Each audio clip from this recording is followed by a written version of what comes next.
On sait très peu que Clémenceau s'intéressait à l'Asie, on sait quand même un petit peu, en tout cas dans les milieux éclairés, qu'il avait une collection d'art japonais, qu'il aimait la cérémonie du thé, la cérémonie de l'encens et les estampes japonaises, et qu'il a fait partie de ce premier cercle des japonisants.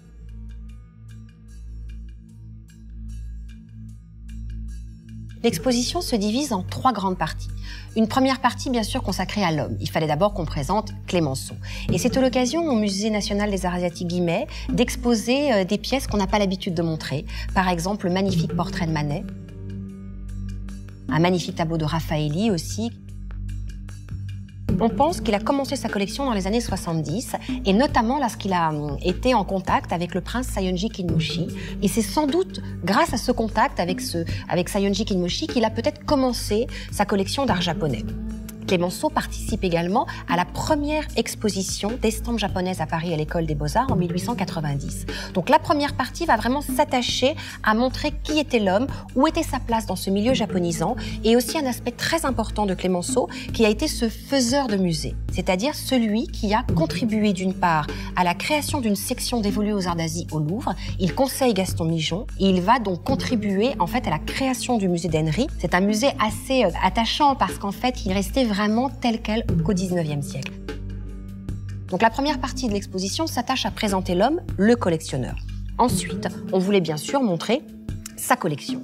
En fait, Clémenceau avait rassemblé environ 7000 objets que malheureusement il a été obligé de mettre en vente en 1894 car il avait besoin d'argent. Donc le but de cette exposition était évidemment d'essayer de reconstituer la collection d'origine à travers le catalogue de vente. Ça a été un vrai travail de détective et c'était absolument passionnant de suivre cela et d'avoir aussi bien sûr d'avoir pu retrouver des objets qui sont aujourd'hui dans les collections privées.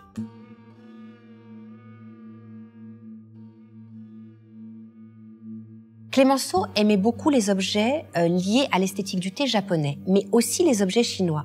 Et parmi les objets qu'il avait notamment gardés jusqu'à la fin de sa vie à Saint-Vincent-sur-Jard en Vendée, il y a ces théières qu'on appelle des bocaros parce qu'elles ont une couleur un petit peu rouge brunâtre. Et Clémenceau en avait une très très jolie collection et notamment il buvait en fait son thé dedans. Il n'hésitait pas à boire son thé même si certaines dataient du début du 19e siècle, mais évidemment pour lui, c'était pas si vieux que cela.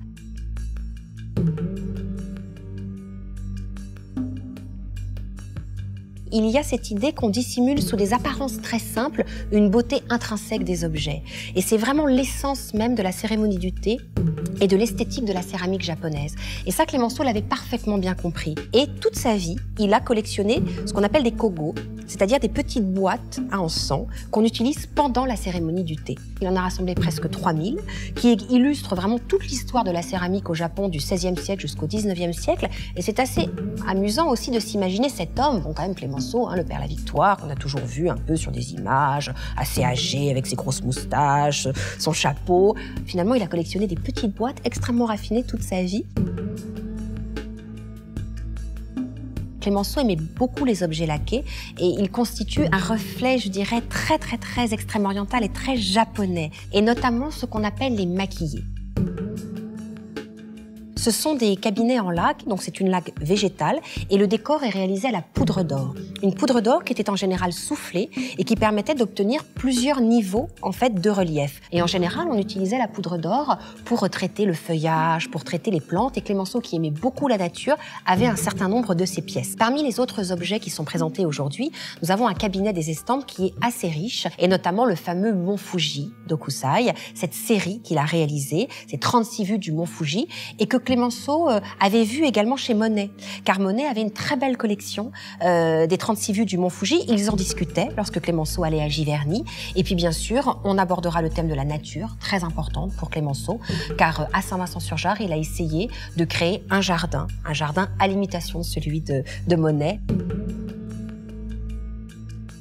Ce jardin qu'il aura vraiment à cœur toute la fin de sa vie d'entretenir, eh bien c'est un jardin que l'on peut comparer aussi aux jardins extrême-orientaux. C'est-à-dire un jardin dans lequel il peut méditer, un jardin confucéen, et en même temps un jardin libre dans lequel il aime se promener et regarder les différentes saisons. Et ce qui nous permet évidemment de terminer l'exposition en faisant le lien sur Monet jusqu'aux nymphéas, puisqu'évidemment Clémenceau a joué un rôle très important dans l'installation des nymphéas.